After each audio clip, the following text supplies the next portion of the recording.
Hey, hello everyone, welcome to Automation Techie. So today's topic is data types in Java.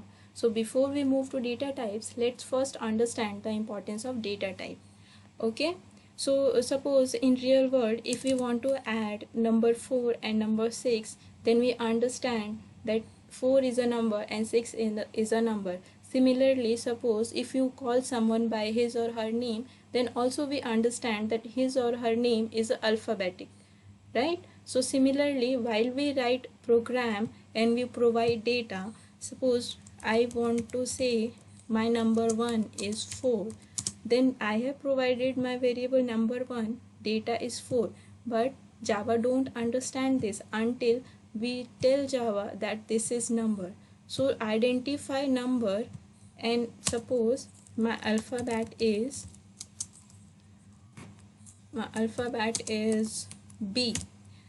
Then to identify that this is B alphabet, there are specific data types in Java. So we must mention data type before our variable, right? That means any variable in Java must have a data type to identify that what type of data my variable have, right? So suppose to identify number, we have data type in Java as int. To identify character, we have data type as char, right? So any variable, see here, this is my data type, this is my variable, and this is my value. Okay, so in Java, wherever any program you will see that any variable and every variable have data type, which is mandatory. Okay, so before we move to program, let's understand the types of data types in Java. So guys, there are two types of data types in Java. Data types in Java. Okay, the first one is primitive data type. Primitive data type. So primitive data type are those data types which comes with our Java language. Always remember. So there are 8 types of primitive data types which comes with the language, Java language. So frequently used or mostly used primitive data types you will see or are int, double, and char. Okay, so if I talk about the primitive data types, there are 8 primitive data types in Java, which are these. See, byte, short, int, long, float, double, boolean, and char. These are the 8 types of data types which is primitive in Java. So all these data types have some value. Like if I want to initialize byte, then I can give number between minus 128 to 127. Suppose if I want to give value to my byte data type, then it will be, if I will give number like this, see, it will throw me error because it has some limitation. If I give 3 4 5, then also it will give error because the limitation is minus 128 to 127 positive. So if I give here 656, then it will not throw me any error. Similarly, if I want to initialize or provide numbers, then there are 4 data types. One is byte, short, int, and long, and most frequently we use is int. Okay, so these 4 data types will store numeric values. See, these 4 data types have stored numeric values, and if my value is in decimal, then we use float and double. See, float and double is used for storing values in decimal. Suppose if I want to store my value in decimal, then I'll say float. Okay, fl is my variable and value in decimal.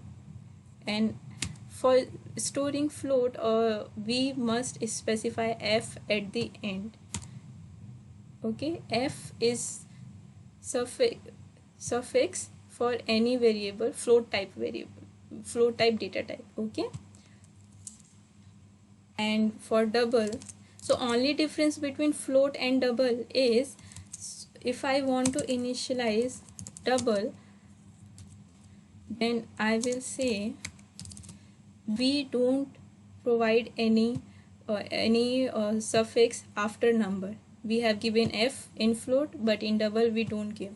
And also there are numbers, like if I will give numbers here, then I'll get error, because float is not capable of storing this much of data.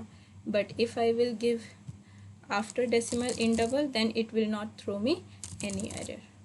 Okay, because double is capable of storing this large number of decimal value. Okay, so if I say in program, you will, for numeric value, you will use double and int very frequently and mostly. The mostly used numeric data types are int and double. Okay, for only numeric we use int, and for decimal we use double. We can also use float and byte and everything, but the mostly used are int and double. Okay, let's move to boolean. So boolean is a data type which stores only values in true and false, right? If any statement is true, it will return true. If any statement is false, it will return false. The value it contains in true and false. Okay, and the last one is character data type. Character data type stores only one character. See, like here we have given only one character here. So character data type stores only one character, that too in single quotes. See, I have given single quotes bit for t value, right? So these are the types which we use. Okay, so boolean, you in future, if you program and if you write any program, then boolean also you will use very frequently. You will use double and you will use int. Okay, rest all we use, but very frequently we use these data types. Okay, so these are the 8 types of primitive data types which comes with Java language. Okay, so let's move with the second data type in Java is non-primitive data type. So any if your value refers to any object, then that data type is non-primitive. Okay, so class is a non-primitive data type. Suppose here, if I am removing this, if I create object of my class. Okay, so here my object, so the type of my object is my data types. Okay, anything which will refer to my object is class type. So here my data type is my data types. My for object, data type is class type.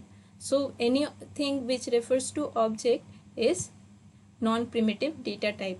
Similarly, there is an exception in Java, is string is predefined in Java, but string is a non-primitive data type. Why?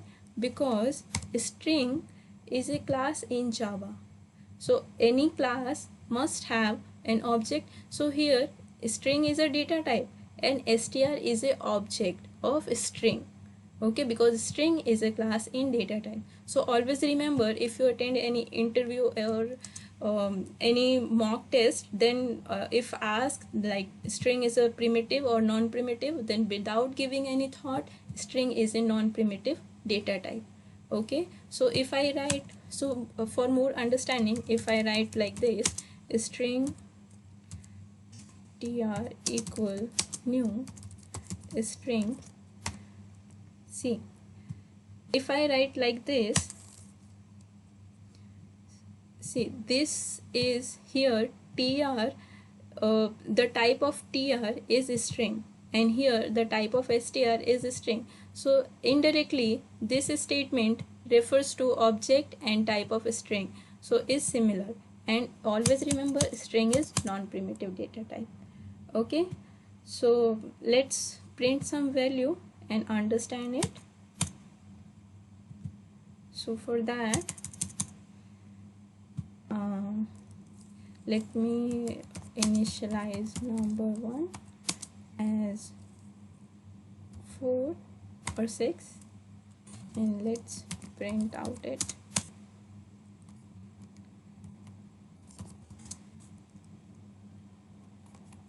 Okay, so here int is my data type, number 1 is my variable, and 6 is my data, means value.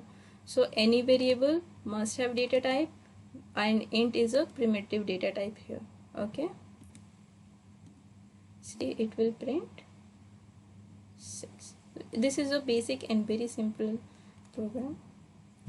See, if I want to see non-primitive data type, then I'll say string, and string always stores numbers of character. Like if I talk, we talked about character, char data type, that only store a single type of value, single alphabet, but string stores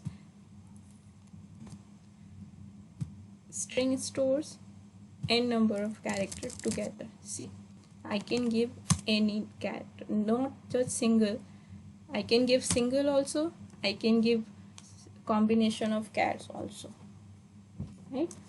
So I'll say string, and if I want to print, similarly I'll say sysout and string. Okay, so this is non-primitive here, and this is primitive data type. Okay, if I want to call any data type using my class type, using class object, then I'll simply say, suppose int speed equal 600, then I'll say